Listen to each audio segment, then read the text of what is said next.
be a sponge, and then bring the juice.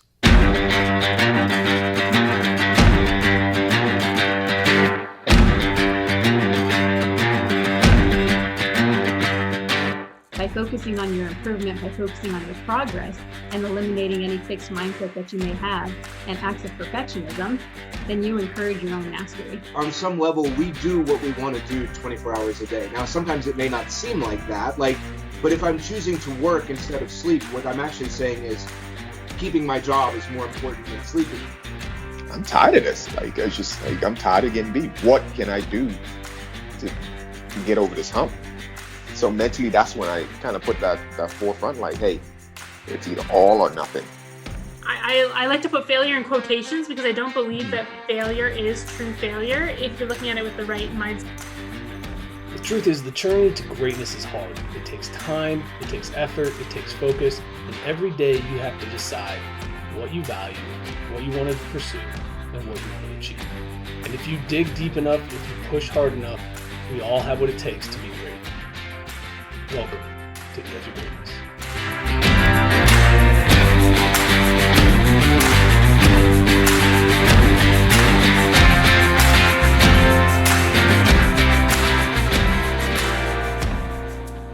Hello and welcome back to another episode of the Edge of Greatness podcast. I'm your host, Charles Schultz, and today I'm joined by a very special guest, one of the fastest women in American history in the 800 meters, former high school classmate, Molly Ludlow. It's a pleasure to have you on, Molly. Thanks for joining me.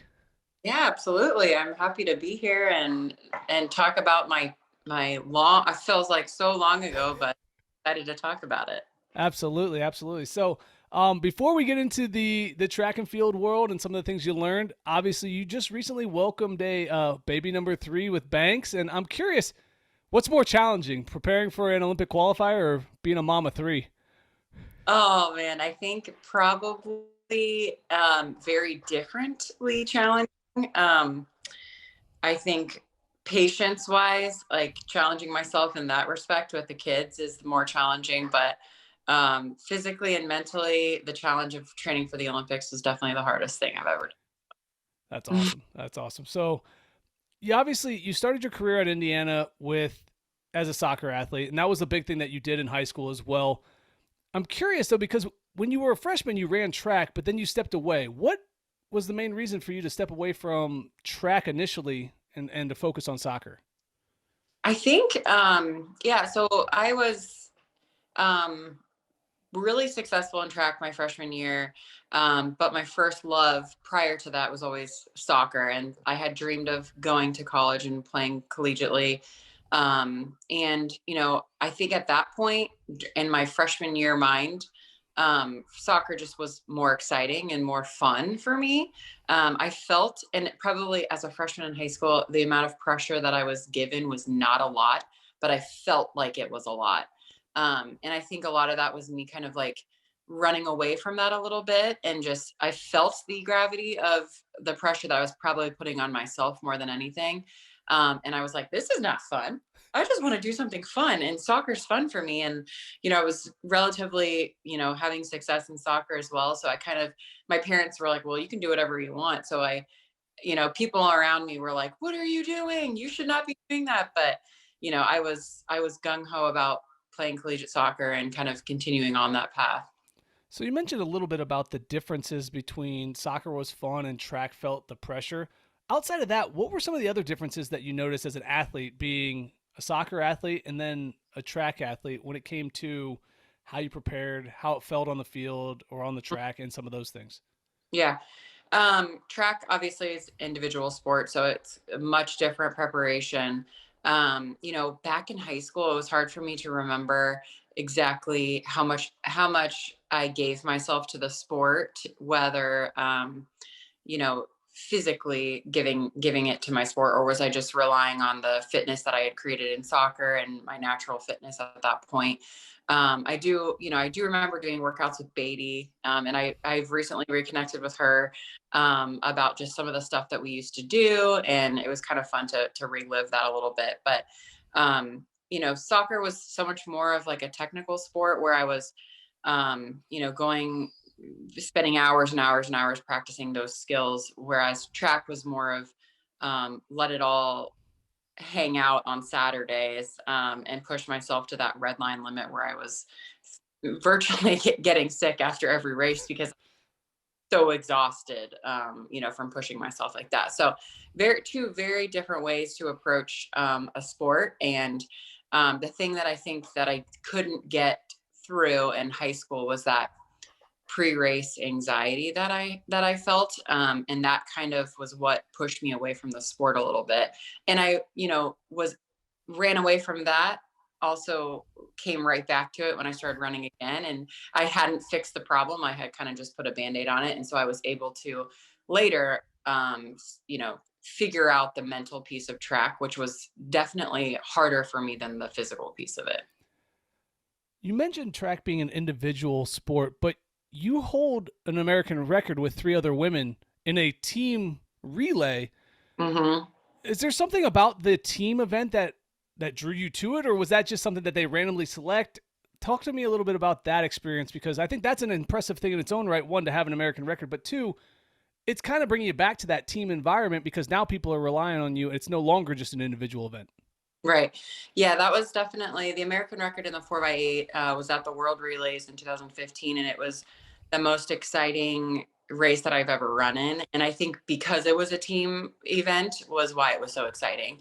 And we were drawn from that event.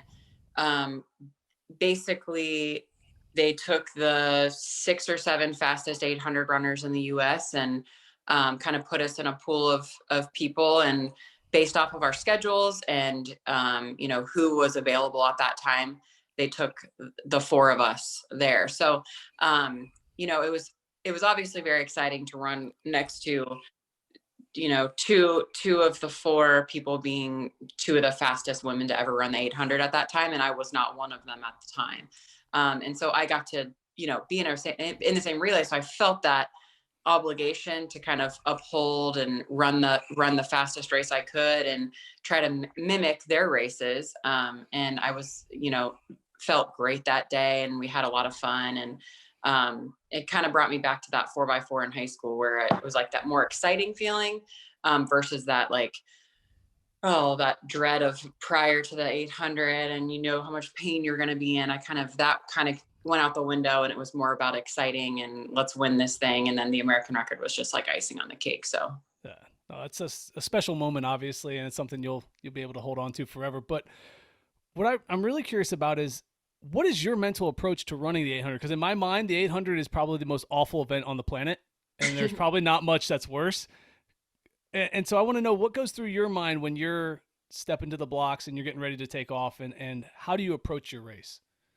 Yeah, so this is probably the biggest piece that I had to figure out coming out of high school and then starting to run collegiately. And the 800 was never my plan to run that. I did not choose to run the 800. I was just too slow to run anything else. So my coach was like, "Oh, you're a soccer player. A lot of soccer players turn to middle distance runners." And that was kind of Andrew Weeding, for example, was a really good soccer player in high school and turned 800 runner really, really good. And that was kind of one of the examples that I had. He was close to my age. So it was kind of fun to watch that. But so when I started running track in college, the mental piece of it, was really difficult for me, and it was starting to hinder my performance in races. So I saw a sports psychologist, and he was very, very helpful through college, and kind of brought me through into the professional world after that. And I used him as well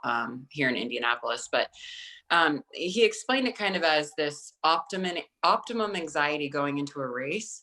And like, how is your mental approach going to get you to that optimum anxiety? Not too anxious, not anxious at all, but where are you going to fit in that perfect place where, you have enough adrenaline, but you're not wasting energy.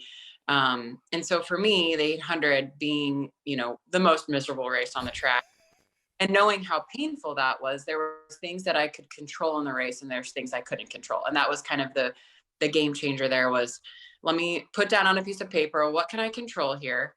What are the things I can't control? And then forgetting about the things I couldn't control. And that was what I was doing. I was trying to control the uncontrollables, like the people standing next to me on the line. What were their times? How fast had they run? You know, what did I feel like at that moment? What did my legs feel bad that day? Did I have, you know, a bad workout this week? Well, I couldn't control any of that at that point. At that moment, I couldn't control that, but I could control, you know, how well I slept the night before and the meals I ate prior to it, the training that led up to it, the decisions I made in my social life leading up to it, those kind of things, you know. And that was what kind of motivated me to keep on to the regimen that we had created for me, as an athlete. Was those are the things that I can control. And when I could think about the things that I could control and forget about the things I couldn't control, that was where I was in a much calmer place standing on the line.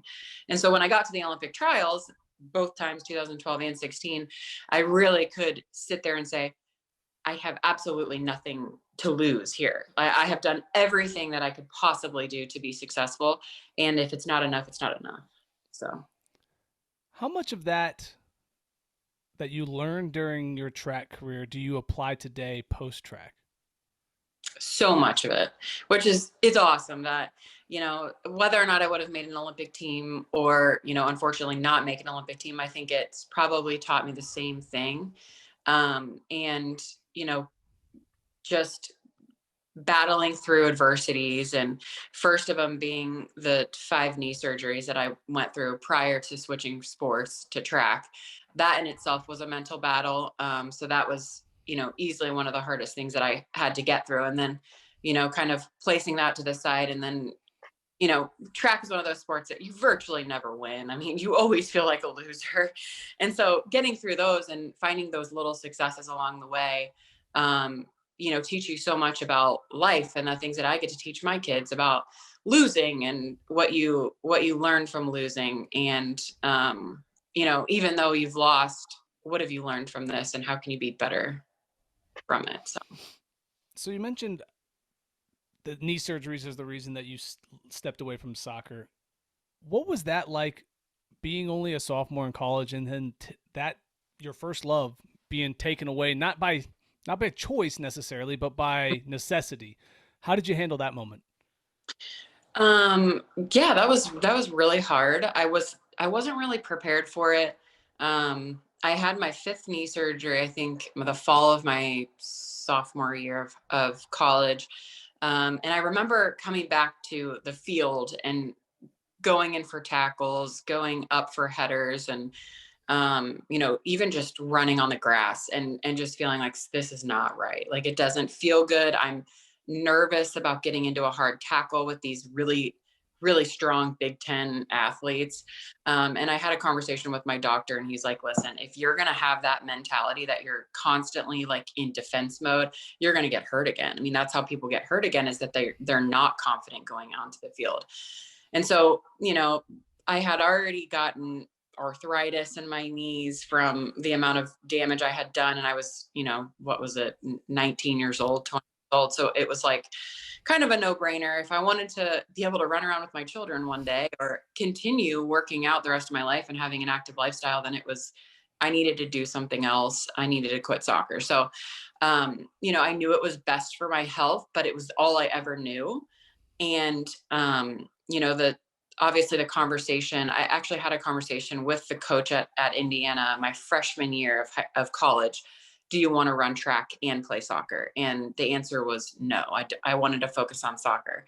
So then I, you know, lollygagged back into the athletic department and knocked on the door, and I was like, hey, I'm back. Do you think I could walk onto the track team? And they were like, you don't look like a track athlete anymore. Cause by then I had put on all this muscle mass, and I was, you know, overweight in track and field terms, with, you know, the soccer body. And so they kind of didn't, at that point it was a new coach, and they were kind of like, I don't really know who you are, and if you could run track here, but we'll give you a shot. And so that was the start of it, was, you know, my walk on, you know, tryout at IU my sophomore year. So talk to me about the tryout then. How did that go? Because I feel like there's a lot of times that we shy away from the hard stuff, and being told, I don't know, it'd be easy for you to just walk away. But talk to me about how you handled going into a situation where you weren't guaranteed anything, that you had to prove yourself again, and it was almost like starting over for you. Mm-hmm. Yeah, it was crazy. I'll never forget going in, and, I didn't have any of the track and field gear. I was just a soccer player coming in. And I remember the first workout, we had like a 2-mile warm up. And I was like, I can't run 2 miles like for a workout. Like, so I remember having to walk back to the track after the warm up. And I just was like, this is crazy. Like, what are they expecting me to do? And I mean, it was just like completely over my head what I was getting myself into. And I had really like completely lost and forgotten my track career. And I was now, head on to a Division I Big Ten sport where I was like, so, out of shape. And it took me, I mean, that was my sophomore year of college. And I didn't even have any success in track until my senior year, really. I mean, it took me 2 years to change my physique and learn the diet and the nutrition that I needed to have the correct body composition for an 800. And then, once I started figuring that stuff out was when, the little tiny bit of talent that they had seen in me in high school started kind of coming back. And the 600, which was, the 400 was my event, 400, 200 in high school. Now I was a 600, 800 runner in college. And finally that started to translate a little bit, but it took me so long to figure out how to get there from this soccer player to now trying to be a Division I track athlete. I'm curious because I'm a big fan of the book Range. I don't know if you've read it or not, but it talks about how when we dabble in different things, it gives us abilities that go beyond if we were to focus too soon. Do you think, had you focused on track going into college, your career would have been different? Or do you think that the time you spent as a soccer athlete gave you an advantage later on in your career once your conditioning caught up? Gosh, it's hard for me to say. I think the injuries that I had definitely, I think just really realistically hindered my track performance. I mean, I do think that just in the terms of what it did to my body, I think that probably affected my track performance even when in 20 years, 15 years later in 2016. I think it definitely did, because I still had those knee issues that I had to carry through my entire career as a track athlete. Not as obvious as it was in soccer, but behind the scenes, there was a lot of, issues I still had with my knees because I couldn't get rid of that. But in terms of experience, yes, I think that having that background in soccer and having the experiences and really the, I had that athleticness to me that, other people didn't have. And there was a lot of people that I was running against that had been doing this since they were, 5 years old, and that's all they did. And they had this kind of skewed vision of like performance of it. And they kind of were going through the motions, and they didn't feel the same things that I felt because it was new and exciting to me. So I think that was probably a benefit that I had, but also I do think that it, put me a little bit of a risk of hindering my performance with the injuries that I can't control that though. So yeah. You've mentioned not being able to control things and that mindset. And I think that's such a valuable piece because so much of this life and so much that we go through is out of our control. When you look back on your career, which was an extremely successful one, but you came up twice just short in the Olympic qualifiers, are there moments that you look back and you think, could I have controlled something different? Or how does that time look to you now? Yeah.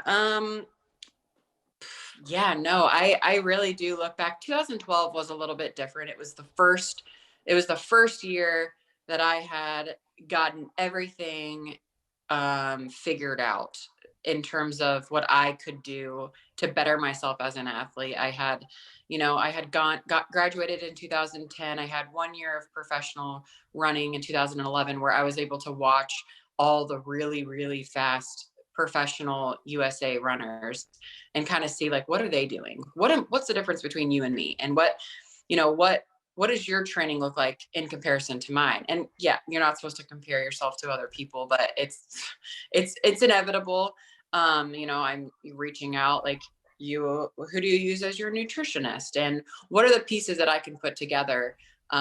Because at the end of the day, everybody's training is top notch at that point. You're doing the same workouts, you're running the same times, you're within hundreds of seconds of each other on the track. So what are the things that I can do outside of this to put all the pieces together? And that was the first year that I feel like I had done that.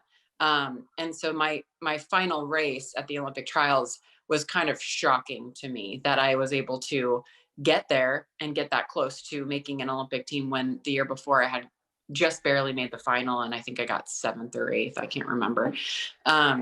So that was kind of, it was devastating, because I was like, whoa, I actually almost made the team. And of course I got passed at the end. And so that was kind of, you never want to be passed at the end. That kind of sucks. But, so that was kind of crazy. And then I got back home after 2012, and I was like, I'm going to do this in 4 years. Like, I have 4 more years to do this again. I'm going to be so much more prepared.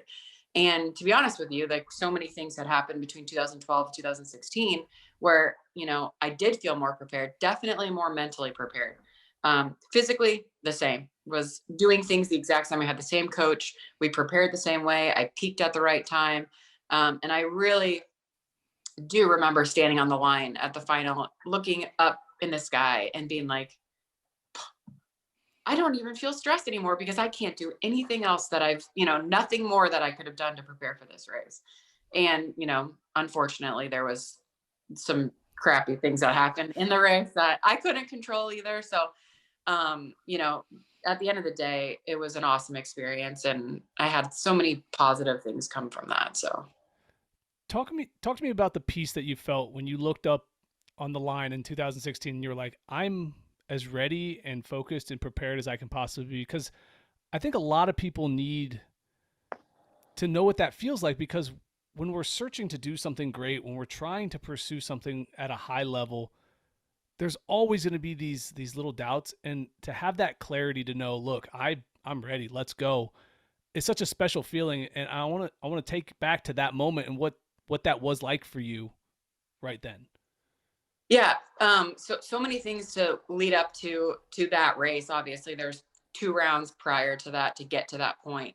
I do remember the night before the final, though, kind of having these like creeping in negative thoughts, and reaching out to my coach and being like, I was like in such a good mental place, and now I'm like freaking out. And he's like, just remember, like, turn off your phone. Don't go to the track today. Do your pre-meet somewhere else where you're not, looking at your competitors and looking at the media stuff, and like, forget about all that stuff. Like, remember, where you feel the most comfortable. Imagine yourself there. And that's kind of what got me back to that place where, my place for me was, I'm on my home track. I'm with just my coach and my training partner. And we are just doing a really, really fast workout, and there's no one else there but him and I.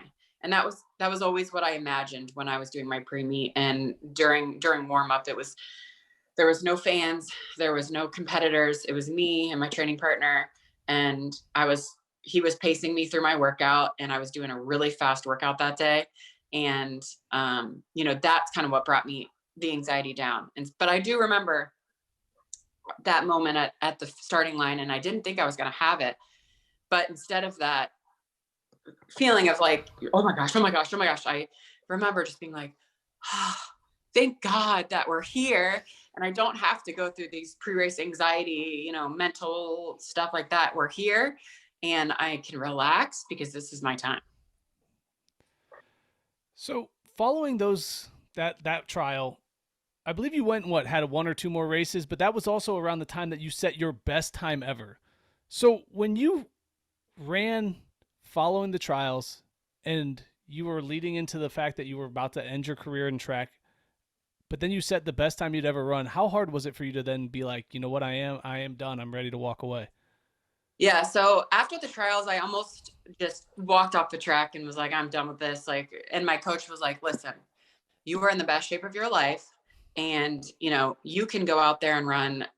Don't waste all the fitness we have. You can run a huge PR this summer. You can make a lot of money this summer. Go to Europe and just do it. And so that was more, it was more fueled by anger than anything else that summer, which isn't obviously the best way to go about racing. But, you know, I had a feel under my butt a little bit after what had happened.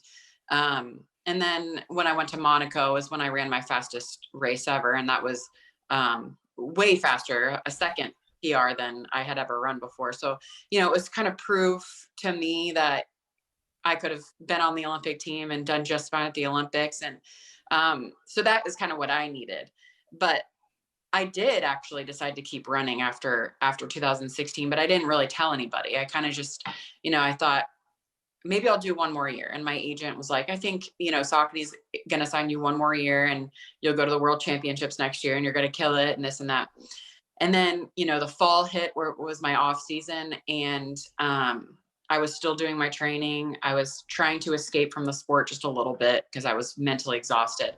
And I remember I showed up to the track.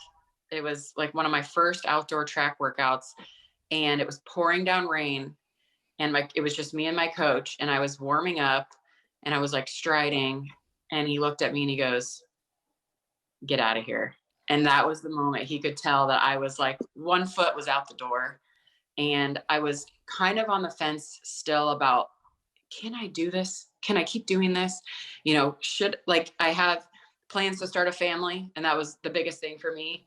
And I just had this, I couldn't put it all out there. Like I just couldn't be all in. And he could tell when it was pouring down rain and it was like 40 degrees. And I was trying to like stride out, and I was getting ready for this workout. My body language, he was like, you need to get out of here. Like, you need to go home. You can come back next week or you can not. And I was like, yeah, you're right. I can't be all in. So, and that was kind of the moment I knew, and I didn't have any regrets after that. I just knew that that was where I was. And it wasn't that I wasn't going to miss it. But at that moment I couldn't give it all that I had given it before. So. How did you go about transitioning away from the sport? Because a lot of people struggle with their identity being tied up in what they did and not who they are. So talk to me about how that transition worked for you.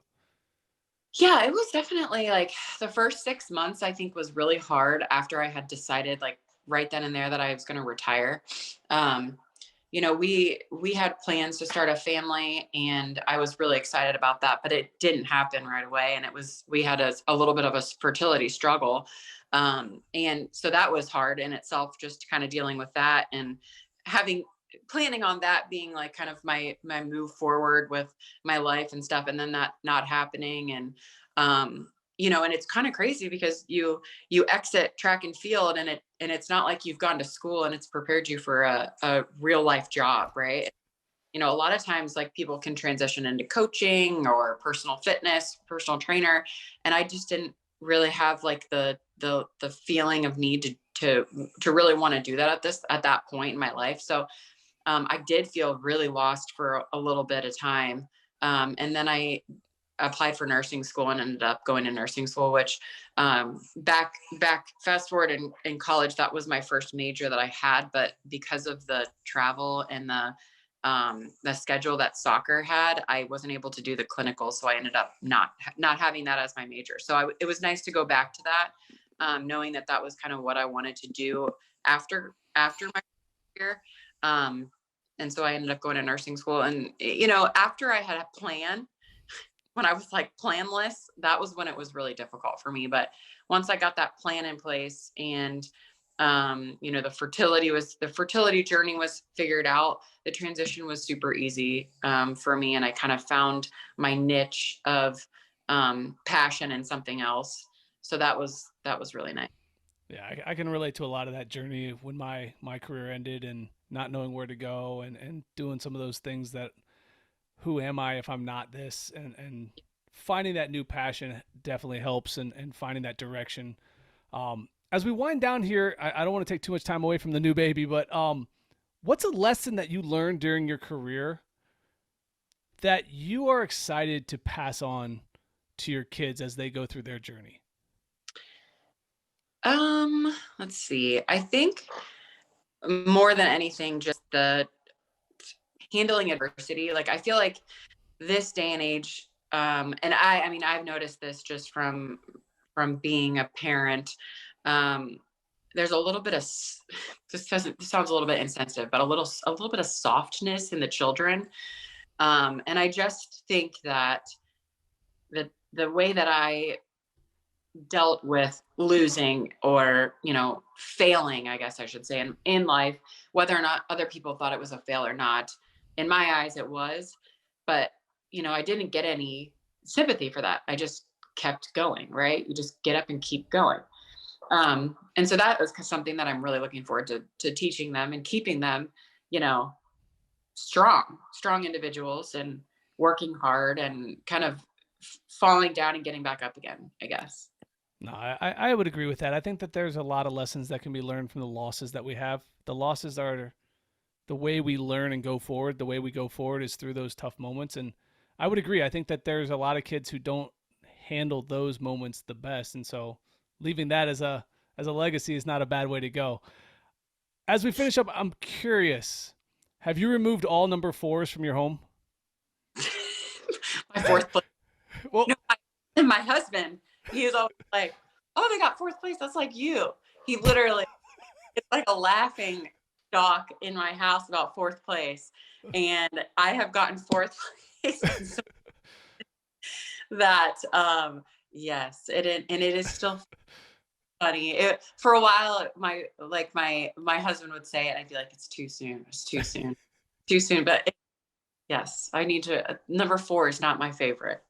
Well, it's interesting too, because it was like by 0.04 seconds too. So it's like a big double whammy of 4s. No, 0.04. I'm like, like looking at these horse races at the Derby. I'm like, I know that's this much time, isn't it? Yeah, it's one little hook horse. That was I missed it by, but yeah. Well, Molly, I greatly appreciate you taking time away from the new baby and joining me today to tell your story. I think a lot of my listeners will enjoy and benefit from your time as an athlete and the things that you've learned. Is there somewhere that if anyone listening wants to reach out or connect with you or see what you're doing next that you have that is a social platform or something like that for them to follow? Yeah, they can. I still use my Facebook a lot, so they can get on my Facebook and message me anything they want. Awesome. I will make sure I put that in the show notes. Again, thank you so much for taking time with me today. It's been an absolute pleasure. Awesome. Good to see you, Charles. Likewise. As always, guys, keep reaching for the stars. Fall flat on your face, but remember, whenever we fall, always get up. Thank you for joining us today on the Edge of Greatness podcast. If you haven't yet, please take a minute now to subscribe and review our show. Join us again next week as we continue to dig deeper into the key components of greatness. The path to greatness is never linear, so remember to keep pursuing greatness no matter what. Keep stretching your abilities, reach for the stars, and fall flat on your face. But remember, no matter what happens, whenever we fall, always get up. Until next time, I'm Charles Schultz, and this was the Edge of Greatness podcast.